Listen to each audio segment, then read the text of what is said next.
आई और पत्थर को कब्र से हटा हुआ देखा।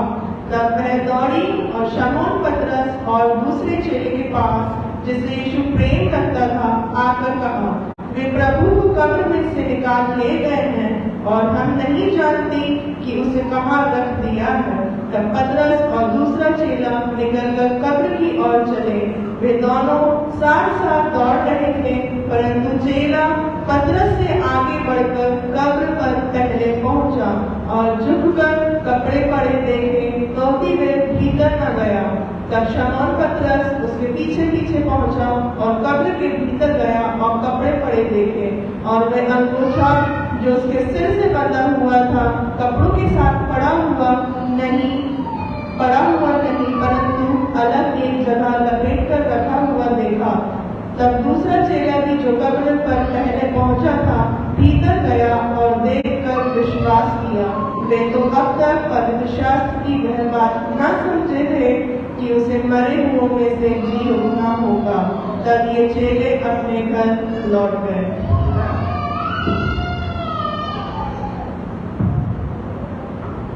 इस पूरे अध्याय को आप पढ़ेंगे तो प्रभु यीशु के जी उठने और चेलों पर प्रकट होने की पूरी ये घटनाक्रम या कहानी इसमें बयान है।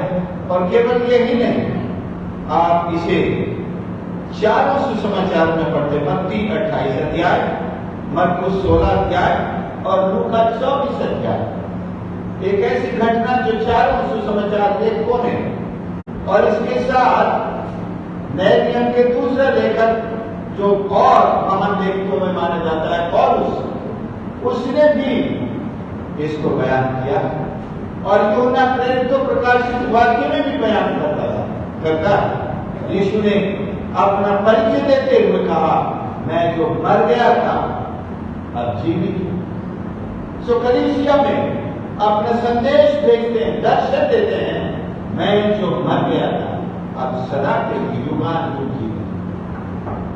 शैतान फ्राइडे के दिन, जैसे हम गुड फ्राइडे कहते हैं, ये सोच रहा था कि अपने आप को जो सबका उद्धार करता कहता था और अपने आप को परमेश्वर का पुत्र कहता था, राजा कहता था, ईश्वर कहता था, मैंने उसका काम तमाम कर दिया और दुष्ट आत्माओं के साथ मिलकर जश्न मना रहा था। और प्रभु यीशु ने क्रूस पर अपने अंतिम वचन कहकर, हे पिता, मैं अपनी आत्मा तेरे हाथ सौंपता हूं, इतना कहकर वो सीधा शैतान के उस अड्डे पर गया। ये नहीं समझे कि यीशु कब्र में सो गया, उसकी देह रख दी गई, लेकिन उसका असाइनमेंट तब तक पूरा नहीं होगा जब तक वो पूरा कर दिया सब कुछ। अब शैतान के हाथ से वो कुंजी को लेना जरूरी है। और जैसे पुराने नियम के संत क्रूस की तरफ आगे देख करके यीशु पर विश्वास करते आ रहे थे और वो उस विश्वास में धर्मी भी गिने गए और उसी विश्वास में मर गए। और बैलों का हो या बछड़ों का लहू, उस लहू को चढ़ाकर आने वाले परमेश्वर के मेमने के लहू की ओर ताकते हुए इस दुनिया से चले गए। वो विश्वास में सबके सब मरे। प्रभु यीशु उन्हें भी एक खुशखबरी देने के लिए गया कि परमेश्वर का वो मेमना वध हो चुका है और उसने सबको जो उस पर विश्वास करते हैं वो ले लिया है और उन सारी कैदी आत्माओं को छुड़ा करके पिता के पास पहुंचाने के लिए आज तीसरे दिन बड़े सवेरे जा रहे हैं। बीच में घटनाक्रम होता है कि मरियम मगदलीनी और दूसरी कुछ स्त्रियां एक मरे हुए मसीह को स्पाइसेस मसाले उनकी डेड बॉडी को लगाने के लिए आती है। ये भी सोच के रखें कि इंसान पुनरुत्थान के दिन क्या सोच करके घर से निकलता है। यीशु की वो बात ये भूल गई थी कि मैं तीसरे दिन जी उठूंगा, इन्होंने किसी ने विश्वास नहीं किया। उसकी मरी हुई देह को मसाला लगाने के लिए जा रहे हैं, जबकि यीशु ने कहा था मैं जी उठूंगा। शायद ये सोच रही होंगी आज जीने का कहा था, हो सकता है शाम तक जी उठे, या तीसरा दिन गिनने में बड़ी आज तक मुश्किल होती है लोगों को कि 3 दिन कैसे हो। गुड फ्राइडे को मारा गया, पहला दिन वो है, चलो दूसरा दिन शनिवार गिने, तीसरा दिन अभी शुरू नहीं हुआ, लेकिन 3 दिन गिनने में कोई तकलीफ नहीं है।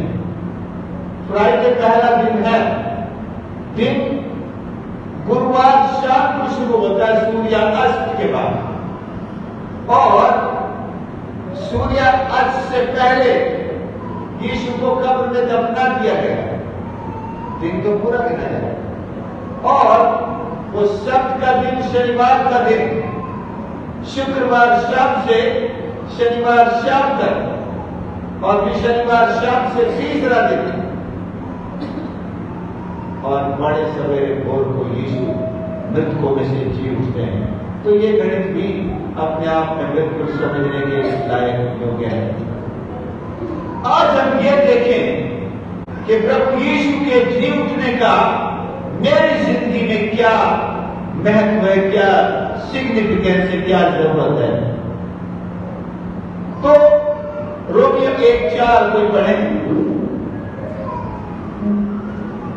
रोमियो 1:4 ये इस बात को सिद्ध करता है कि यीशु मसीह सच में परमेश्वर का पुत्र है, 4 में लिखा है, और पवित्र आत्मा की भाव से मरे हुए में से जी उठने के कारण सामर्थ के साथ परमेश्वर का पुत्र ठहरा। अब जिसको भी तकलीफ है यीशु को परमेश्वर का पुत्र स्वीकार करने में, वो अपनी आंखें खोल ले और समझ ले कि यीशु परमेश्वर का पुत्र है। बहुत से धर्मों को, बहुत सारे धार्मिक नेताओं को, लोगों को इस बात से तकलीफ है कि यीशु को भला हम परमेश्वर का पुत्र कैसे माने। परमेश्वर की तो कोई पत्नी नहीं। जब परमेश्वर ने आदम को बनाया, क्या उसने किसी पत्नी का इस्तेमाल किया? परमेश्वर के वचन में वो सामर्थ है। यीशु तो स्वयं परमेश्वर का वचन है, और वो परमेश्वर पिता के साथ साथ अनंत काल से उपस्थित है। जैसे पिता परमेश्वर जन्मा है, विदाउट बर्थ है, इसी तरह पुत्र परमेश्वर भी विदाउट बर्थ, इसी तरह पवित्र आत्मा भी विदाउट बर्थ। वो तीनों सेल्फ एग्जिस्टेंट हैं। इतिहास का शुरू का पॉइंट हो सकता है, but there is no point of beginning of God. Points of beginning, घटनाओं की शुरुआत ईश्वर के साथ हो सकती है, सृष्टि की शुरुआत ईश्वर के साथ हो सकती है, स्वर्ग की शुरुआत ईश्वर के साथ हो सकती है। These are the points of events in the history, but God has no beginning and He also has no end.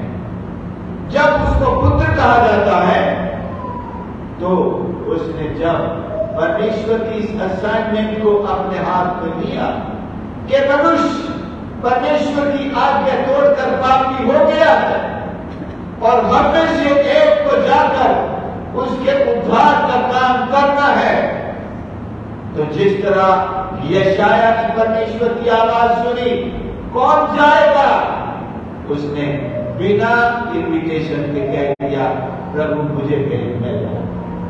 यही बात प्रभु यीशु ने कही, मैं जाऊंगा, मुझे भेज। उसी दिन से वो परमेश्वर का आज्ञाकारी पुत्र कहलाया। एक पुत्र का अर्थ ही होता है आज्ञाकारिता।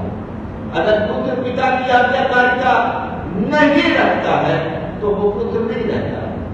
बायोलॉजिकली बेटा होने से मतलब नहीं है पिता की आज्ञा का पालन करना। तो क्या सिग्निफिकेंस है मेरे लिए, मेरे जीवन के लिए क्या महत्व है? अगर यीशु जीव था तो मैं जो उस पर विश्वास करता हूं मुझे भी एक आशा मिल जाए। I too have a hope. If Jesus rose from the dead, I will also rise. Whether I die or still live or be alive until His coming. यीशु के आने तक चाहे मैं मिट्टी धूल क्यों ना हो जाए, अगर राख क्यों ना हो जाए। कई विश्वासी राख भी हो गए, लोगों ने जिंदा जला दिया उनके विश्वास के कारण। कई ऐसे नष्ट हो गए उनकी देहों का पता भी नहीं चला। लेकिन मैं बताना चाहता हूं we are saved in the hands of God. परमेश्वर के सामने वे सुरक्षित हैं। तो तेरे लिए एक आशा है कि मैं भी जी उठूंगा। जिस प्रकार को यूहन्ना 8:28-29 में लिखा है ऊपर से था। यूहन्ना 8:28-29 जैसे यीशु मसीह ऊपर से था,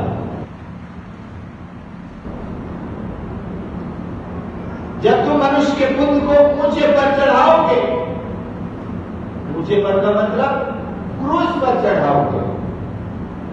यह क्रूस शब्द का इस्तेमाल बड़े नहीं है, सीधा मतलब है ऊंचे पर चढ़ाओगे तो जानोगे कि मैं वही हूं, क्योंकि उसी के लिए लिखा हुआ है। भविष्यवाणी मैच करेगी इसका मतलब। मैं अपने आप से कुछ नहीं करता, परंतु जैसे पिता ने मुझे सिखाया वैसे ये बातें कहता हूं। मेरा भेजने वाला मेरे साथ है, उसने मुझे अकेला नहीं छोड़ा, क्योंकि मैं सर्वदा वही काम करता हूं जिस जगह प्रसन्न होता है। कि उसको स्वर्ग और पृथ्वी पर सच में वो अधिकार है, वो ऊपर से है। और एक ऊपर चढ़ाए जाने का एक और अर्थ भी है कि जब हम परमेश्वर की स्तुति करते हैं, उसकी प्रशंसा करते हैं, उसकी तारीफ के गीत गाते हैं, तब हम यीशु को ऊंचे पर चढ़ाते हैं, सूली पर नहीं। कि उसने हमको सारे जगत में भेजा है और जो कोई विश्वास करे वह नाश न हो परंतु अनंत जीवन। एक आशा यहां जुड़ जाती है, एक सेवा यहां जुड़ जाती है कि पापों की क्षमा केवल यीशु के इस पूरे किए गए काम के द्वारा। पापों की क्षमा क्रूस से बह के मिलती है। If we believe on the sacrifice of Jesus, He has the power to remedy our sins. हमारे पापों को क्षमा करने की शक्ति उसने है। उसका लहू इसीलिए बहाया गया। इसका सरोकार, इसका मतलब हर एक विश्वासी के जीवन से है, केवल उसी जमाने से नहीं था। आज 2000 साल लगभग हो गए, या आप एडी 33 को माइनस करें 2023 में से तो लगभग 1990 वर्ष हो चुके हैं। ये लहू आज भी उतना ही प्रभावशाली है। पुराने नियम के विश्वासियों ने यीशु मसीह के जन्म से पहले, क्रूस पर चढ़ाए जाने से पहले विश्वास किया। हमको मूसा से स्पष्ट समझ में आता है, जैसे यीशु ने 2 इमाम के चेलों को मूसा से आरंभ करके बताया। लिखा लूका 24 में उसने मूसा से और नबियों से, भविष्यवक्ताओं से आरंभ करके उनको बताया। और उनके मन में ऐसा लगा बात तो ऐसे करता है जैसे अपने ही विषय में बताया। उनको ऐसा बनने लगा। अभी थोड़ी देर पहले ऐसा अनजान बना था कि ये क्या बातें करते हो, और हमको भी आश्चर्य हुआ ये यरूशलेम में नया आया है, जिसको पता नहीं है इन दिनों यरूशलेम में क्या हुआ है। लेकिन जब उसने मुंह खोलकर बताने लगा, सिखाने लगा, उनको लगा जैसे खुद के बारे में बता, और वो सच में खुद के बारे में बता। प्रभु यीशु के बारे में मूसा ने भी लिखा है, अब्राहम ने भी कहा है, आगे हर एक भविष्यवक्ता ने, राजा दाऊद भी भविष्यवक्ताओं में भी आता है, उसने भी, चाहे बड़े नबी हो छोटे हो, और फिर सुसमाचार तो यीशु के जन्म से लेकर सेवा और उसका बलिदान और पुनरुत्थान और यहां तक कि पत्रियों में, प्रकाशित वाक्य में बिल्कुल यीशु के सेवकाई के आखिर तक, अनंत काल तक की बातें बताई।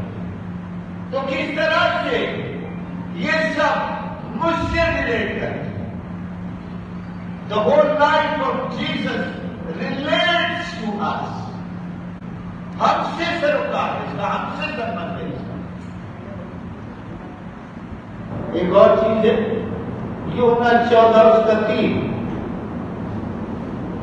प्रभु यीशु ने अपने लौटने के बारे में कहा, यदि मैं जाकर तुम्हारे लिए जगह तैयार करूं तो फिर आकर तुम्हें अपने यहां ले जाऊं।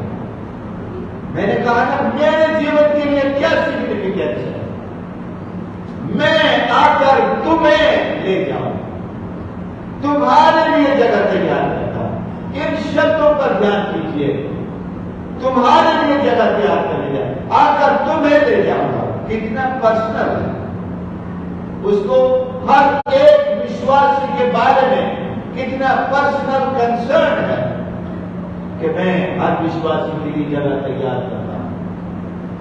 आपके विश्वास में आने से पहले, या मैं यूं कहूं, इस दुनिया में पैदा होने से पहले ही यीशु ने जान लिया और जगह तैयार करना शुरू कर दिया, जबकि हम पैदा ही नहीं हुए थे। टीवी पर आपने एक ऐड देखा होगा, एक घर बनता रहता है और एक इंजीनियर जो है उसमें काम में लगे हुए, एक छोटा बच्चा आता है और पूछता है, सब ठीक? कहता सब ठीक। बाबा आपके लिए अच्छा घर बना रहे हैं। वो कहता मेरे लिए नहीं, मेरे बच्चों के लिए।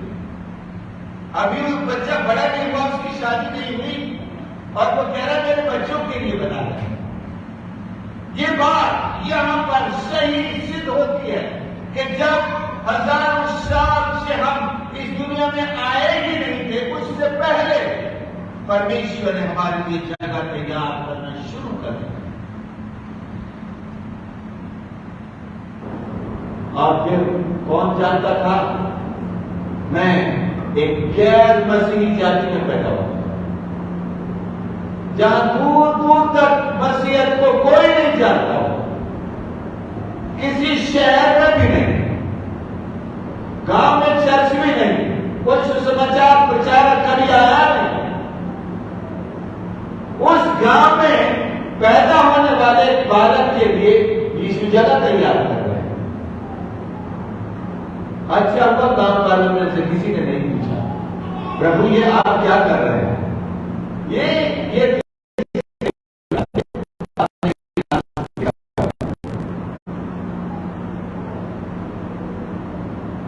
आपको आश्चर्य होगा ये जानकर कि आपके जीवन में क्रूस का, यीशु के पुनरुत्थान का, उसके दूसरे आगमन का महत्व पर्सनल हमारे जीवन में क्या हुआ, कितना हमसे संबंध रखता है। बहुत सारी घटनाओं को बार बार आप हर ईस्टर में सुन चुके हैं। आज थोड़ा हटके आपको है, उससे थोड़ा और प्रोग्रेसिवली बता रहा हूं, और थोड़ी आगे की प्रोग्रेस कि हमारे लिए प्रभु की योजना हमारे पैदा होने से पहले से, क्योंकि उसने हमें देख लिया। दाऊद भी कहता है 139 में, तूने मेरे बेगौर तत्व को देख लिया। मां के गर्भ में जब हम रखे जाते हैं, बल्कि मैं तो उससे भी पहले की बात बता रहा हूं, परमेश्वर तब से जानता है, मां के गर्भ में आने से पहले ही उसने हमें देखा। मां के गर्भ में जब कोई शत्रु भी नहीं, कोई फॉर्म नहीं, विदाउट का मतलब फॉर्मलेस है,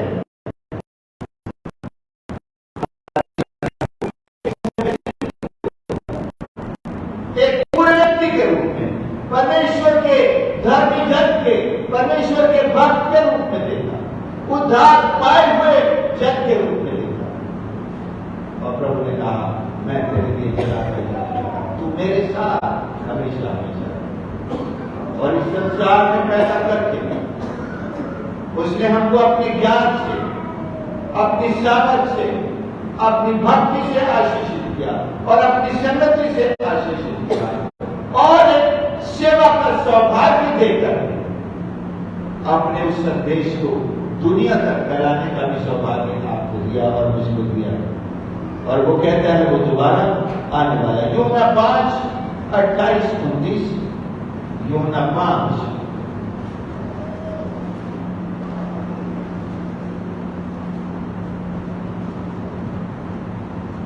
इससे चंगा मत करो, क्योंकि वो समय आता है कि जितने कब्रों में हैं वे उसका शब्द सुनकर निकल आएंगे। जिन्होंने भलाई की है वे जीवन के पुनरुत्थान के लिए जी उठेंगे, और जिन्होंने बुराई की है वे दंड के पुनरुत्थान के लिए जी उठेंगे। रेजरेक्शन फॉर एवरी सोल, हर आत्मा का पुनरुत्थान होगा, लेकिन एक डिस्टिंक्शन है। Every dead person will certainly rise to life, लेकिन एक डिस्टिंक्शन है, एक फर्क है।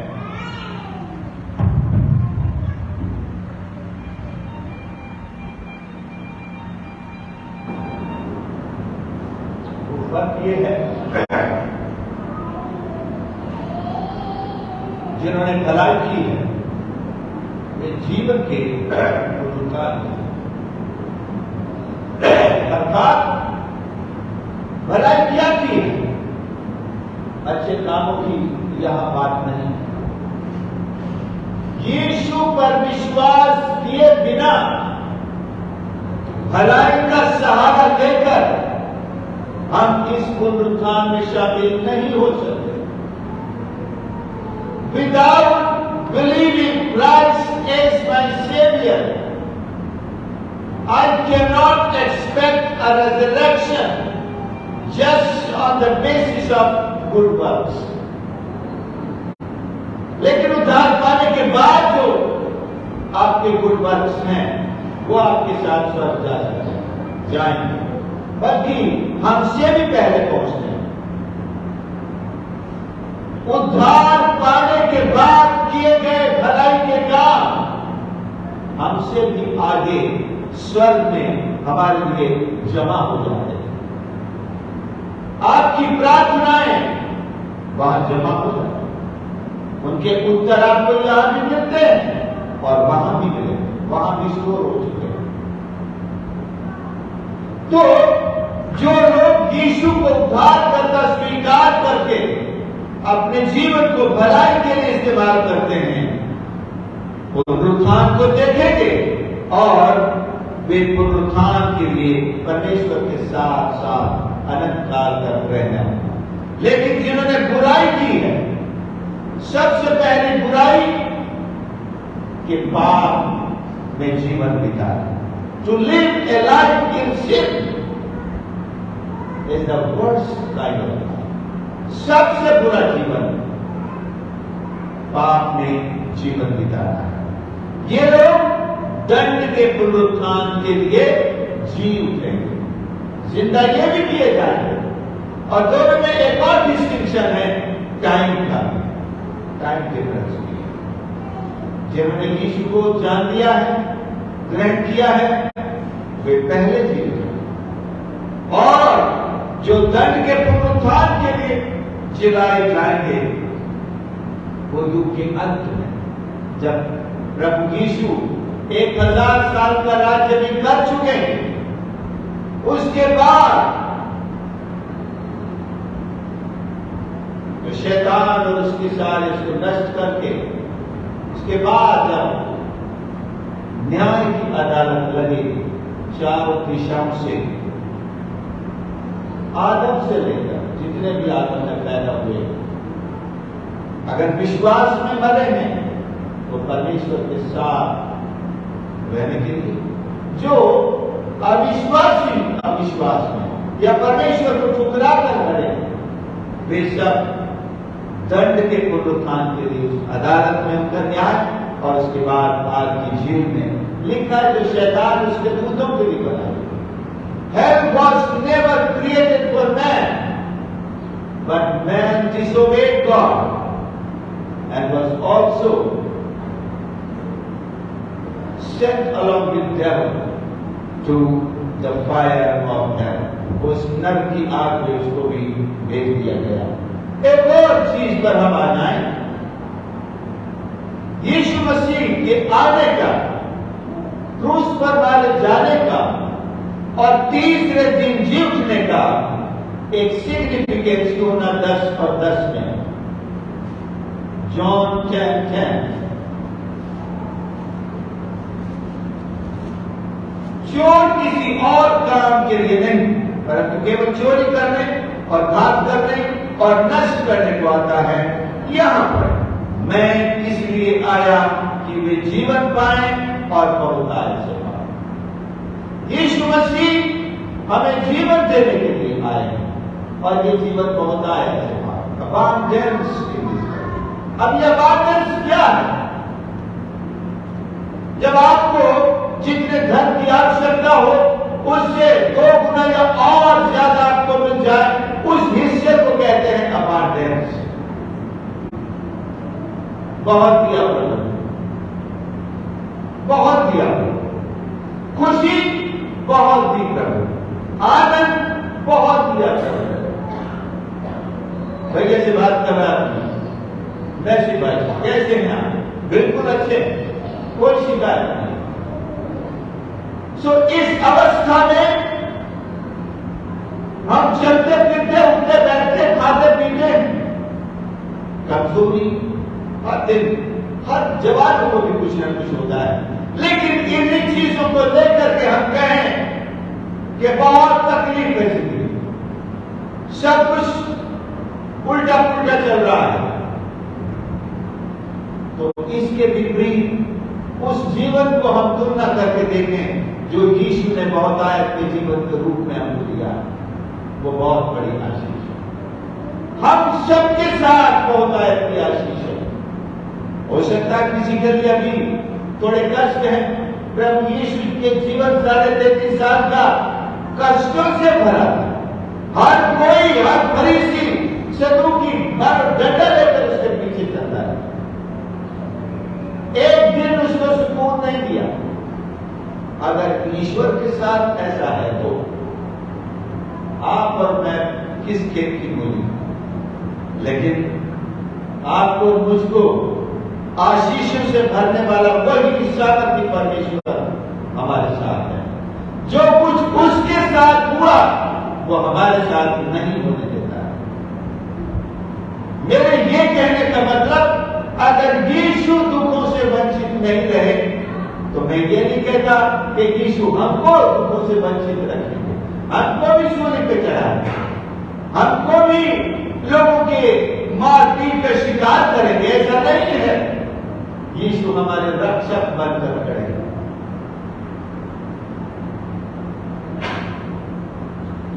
यीशु ने जो कुछ सहा वो हमारे ऊपर नहीं बीतने देगा, क्योंकि उसने कहा उसने हमारे सारे दुखों को अपने ऊपर ले लिया, हमारी सारी बीमारियों को अपने ऊपर ले लिया।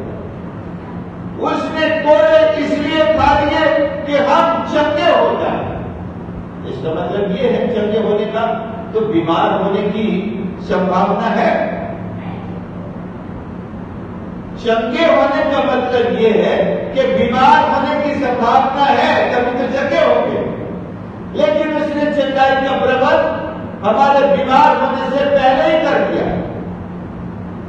अब हमारी दवा हमारा विश्वास है। आपकी दवा यीशु पर आपका विश्वास है। हम विश्वास करेंगे तो उसके कोण की वो चंगाई हमारे जीवन का हिस्सा बन जाए।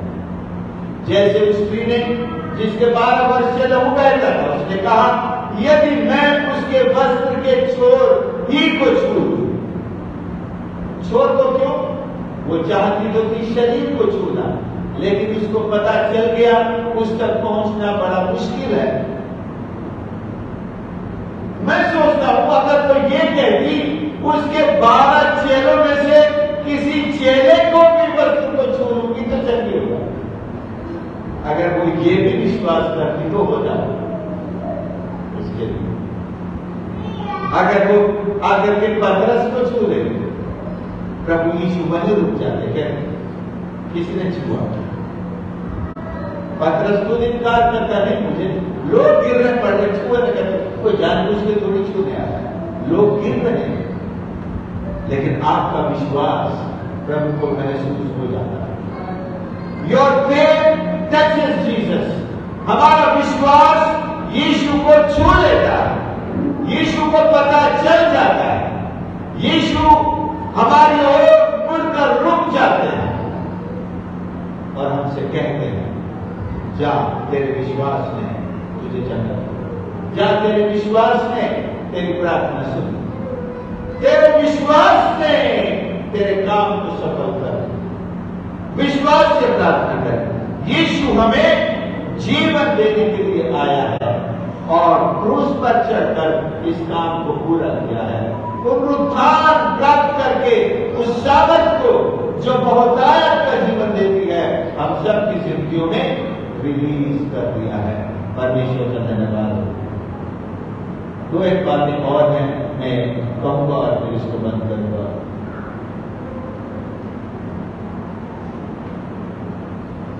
इसके प्रभाव, यीशु, हम पुनरुत्थान की बात कर रहे हैं, यीशु के पुनरुत्थान के प्रभाव को हम अपने जीवन में लेकर के चलते हैं। We carry the impact of the resurrection power or the power of resurrection of Jesus in us. हम अपने शरीरों में यीशु के पुनरुत्थान की सामर्थ के प्रभाव को लेकर के चलते हैं। आपके वचन से, आपकी गवाही से ये प्रकट होता है, आपके जीवन से प्रकट होता है। जो पावर हमारे अंदर काम कर रही है, उसी पावर ने यीशु के जी उठने से पहले लाजर को भी जिंदा किया था। जी उठने के साथ एक और मुर्दा बालक को रास्ते में जिसे कब्रिस्तान में दफनाने ले जा रहे थे, मां, विधवा मां का इकलौता, इसी पुनरुत्थान की सामर्थ ने वहां उस अर्थी का रुख मोड़ दिया। जो कब्रिस्तान को जा रही थी वो वापिस उसके घर की ओर, वो बालक जिंदा उसके आगे, उस जुलूस के, वो जुलूस करके जो लोग कब्रिस्तान में किसी मुर्दे को ले जाते उसे जुलूस नहीं कहते, लेकिन जब वो लौटा तो वो यीशु की जय जयकार का एक जुलूस बन गया। एक और आगे पतरस और पौलुस ने भी मुर्दों को जिंदा किया। उनके जीवन में यीशु के पुनरुत्थान की सामर्थ, अर्थात मुर्दों को जिंदा करने की सामर्थ उनके विश्वासियों में काम कर रही थी। ये तो एक दो नाम है, लेकिन हजारों की संख्या में, लाखों की संख्या में दुनिया में लोग इस सामर्थ से जिंदा हुए, आज भी हो रहे हैं। और ये सामर्थ आपको जिंदा रखती है। The power of resurrection keeps us alive. इसमें हमें जिंदा रखने की शक्ति है। हमारा विश्वास इसमें है। The power of resurrection has the power to keep us alive, to keep us healthy, to keep us hopeful for our future, and to keep us marching on in our life. No matter whatever is happening for us. जो कुछ भी हो, ये सामर्थ हमें आगे चलने की सामर्थ देती है। ये सामर्थ हमें, इसमें एक चुंबक के समान खिंचाव है, अभी नहीं दिख रहा है। हम एलिया को देखें, उसको धरती से उठा लिया। हनोक के बारे में भी लिखा है, उसको भी जीवित उठा लिया था। हमको इच्छा होती है कि हमारे साथ भी वैसे ही अनुभव हो, हम भी जिंदा इस धरती से स्वर्ग पर उठा लिए जाए। चिंता नहीं करें, एक काम करें, यीशु पर विश्वास करें। यही सामर्थ स्वर्ग से एक दिन अगर मर गए तो जिंदा करके हमें उठाए, अगर जिंदा रहे तो इस शरीर का रूप बदलकर हमें उठाए। इससे बड़ी कोई मैग्नेटिक पावर दुनिया में नहीं। और इसका व्यक्तिगत सिग्निफिकेंस ये है कि ये आपके और मेरे जीवन में ये होने वाला है, हो रहा है। This will happen to you. आप दूसरों के किस्से सुनकर खुश नहीं होंगे, आपके अपने जीवन में भी ऐसा ही होगा। मैं वो सारी थ्योरीज आपको नहीं रिपीट करूंगा जो अक्सर हम सुनते हैं। लोग यीशु के जीवन के बारे में क्या क्या गलत धारणाएं बता रहे थे। सिपाहियों को पैसा देकर खरीद लिया, तुम ये कहना जब हम सो रहे थे, उसके चेहरे आए, उसे चुरा कर ले गए। ये सारी बातें मैं बार बार प्रचार कर चुका हूं। तो आज मैं आपसे ये कहना चाहता हूं कि जो दुनिया ये सिखाती है कि ऐसा कोई अनुभव नहीं कि मरने के बाद कोई जीवन हो, वो सारे लायर्स हैं। उन सब पर यह सच्चाई भारी है कि यीशु मुर्दों में से जी उठा, और अब हमको भी आशा है, हमारा भी एक जीवन है मृत्यु के पश्चात। जी उठने के बाद यीशु के साथ सनातन काल तक हम उसके साथ रहेंगे। तो हम परमेश्वर का धन्यवाद करते हैं। इसमें कोई कुछ भी झूठ नहीं है। और मैंने 14:2 की बात भी आपको बताई, वो हमारे लिए जगह तैयार करने गया, जगह तैयार करता है तो दोबारा देने के लिए आया। और फिर एक बात मैंने बताई, हमारे पापों की क्षमा है। यीशु का लहू हमारे पापों से हमें छुड़ाने के लिए बहाया गया है। और ये सारी बातें आज लीगल या ऑथेंटिक सिद्ध हो जाती। नहीं तो हमारा विश्वास कर, यीशु अगर मुर्दों में से जी नहीं उठता, कुरिन्थियों में लिखा है 15 में, अगर वो जी नहीं उठा तो हमारा विश्वास करना क्या, सारी भाग दौड़ व्यर्थ है। मेरा 30-35 साल का सफर व्यर्थ हो जाए। लेकिन ये व्यर्थ नहीं, ये सार्थक है, ये मीनिंगफुल है, और ये आशीषों से भरा है। भले आज दुनिया को न दिखाई दे रही हो, मैंने अपने पिताजी से यही कहा था, अगर आप ये सोचें कि क्या फायदा या पता नहीं, और मरने के बाद आपको पता चला कि जो मैंने कहा था वो सही था, और आपने यीशु पर विश्वास नहीं किया, चले गए, तो इससे बड़ा नुकसान दुनिया में और कोई नहीं कि आप अपने आत्मा को हानि उठाते हुए मारे। मेरी बात का विश्वास करके आप इस दुनिया को छोड़ें, और मैं विश्वास करता हूं ये सही है, सही निकलेगी, तब आप कहेंगे कि अच्छा हुआ मैंने यीशु पर विश्वास किया, क्योंकि उसके अलावा तो यह मुझे कोई दिखाई ही नहीं दे रहा। There is no other God, there is no other name, there is no other heaven divided according to religions or worlds or cults or any other thing. किसी दूसरे नाम से स्वर्ग में कोई अलग अलग डिवीजन नहीं है, एक ही स्वर्ग है जिस पर यीशु का राज, उस पर यीशु का राज। ये भी बता देना।